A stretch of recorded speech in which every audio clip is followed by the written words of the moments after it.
Marcus Thompson shifted uncomfortably on the examination table as the blue-skinned nurse approached with what looked like a modified tricorder from an old Earth television show.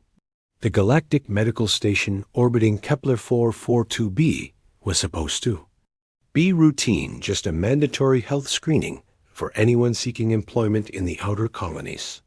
"Please remain still while I conduct the preliminary scans," the nurse said, her voice carrying the musical quality common to the Altarian species.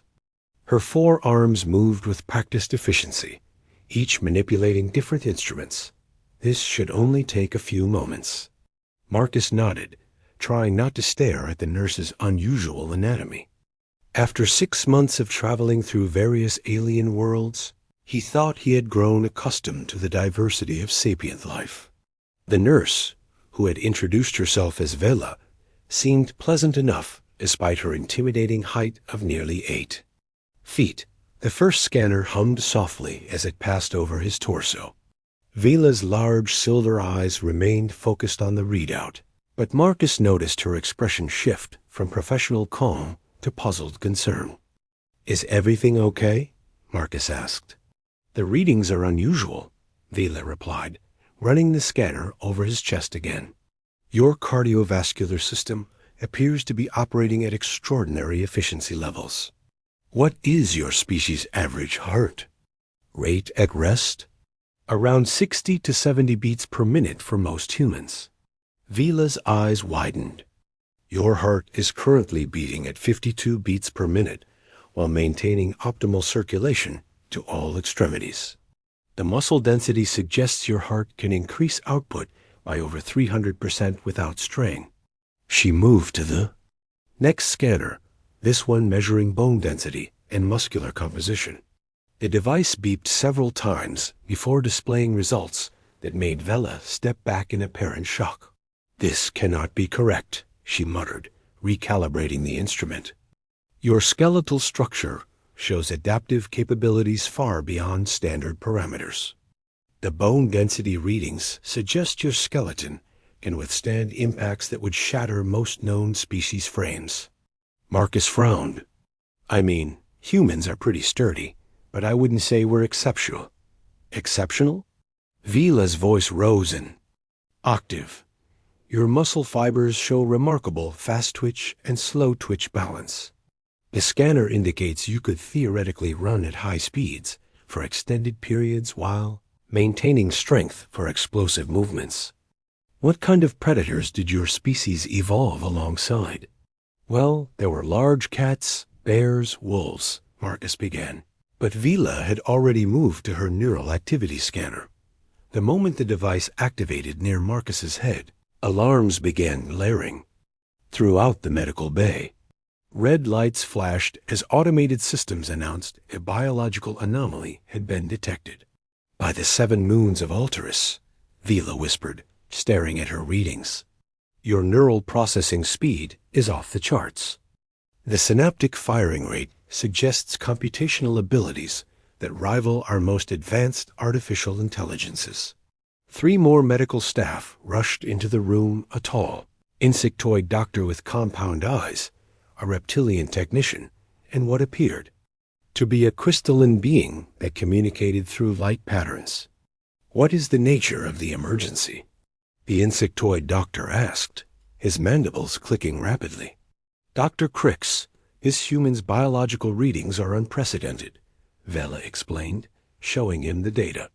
"Every system in his body appears to be optimized for survival in ways we have never encountered." Dr. Crix examined the readings, his compound eyes shifting between different data streams. "These numbers suggest this organism could survive in environments that would kill most galactic species. The respiratory efficiency alone indicates adaptation to various atmospheric compositions." "Wait a minute," Marcus interjected. "I'm just a regular guy from Earth. I work in construction, play some recreational sports, nothing special." The crystalline being pulsed with rapid light patterns, which the medical station's computer translated into speech.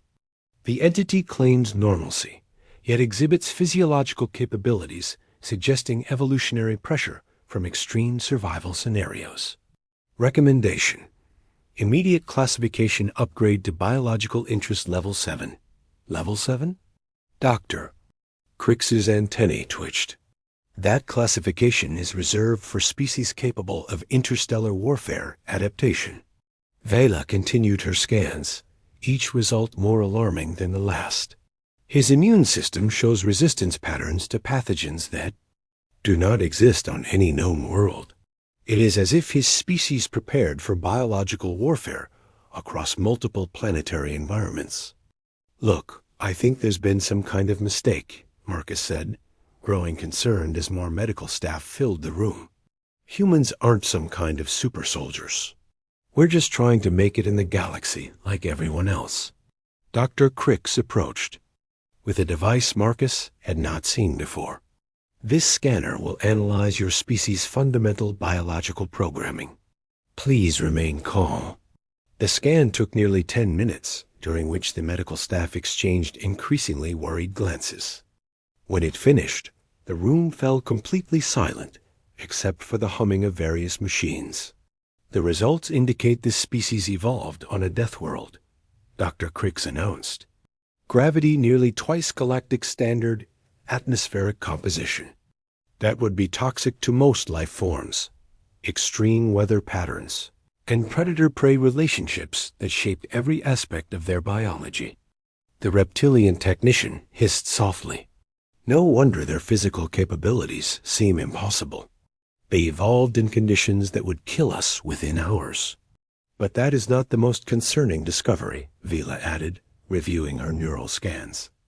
The brain activity patterns suggest the species developed abstract thinking, creative problem-solving, and emotional resilience as survival mechanisms. They can literally think their way out of scenarios that would overwhelm other species. Cognitive capabilities. Marcus watched as the medical staff began filing paperwork with increasing urgency. What does all this mean exactly? It means, Dr. Crick said carefully, that your species represents a potential threat level that requires immediate notification to the Galactic Council. Not because you are inherently dangerous, but because you are inherently capable of becoming dangerous if circumstances required it. We are recommending immediate diplomatic contact with your home world, Vela explained. Any species that can produce individuals with your biological capabilities needs to be properly integrated into galactic society with appropriate safeguards and protocols. Marcus sighed. I just wanted to get cleared for a mining job on Tau. SETI. I am afraid that will not be possible, Dr. Crick replied. You are now classified as a biological specimen of unprecedented interest. The Galactic Council will want to study not just you, but your entire species' evolutionary history. As security personnel entered the medical bay, Marcus realized his simple checkup had just changed the course of human-alien relations forever. He wondered what his fellow humans back on Earth would think when they learned that their unremarkable biology had just earned them a top-secret classification in the galactic community.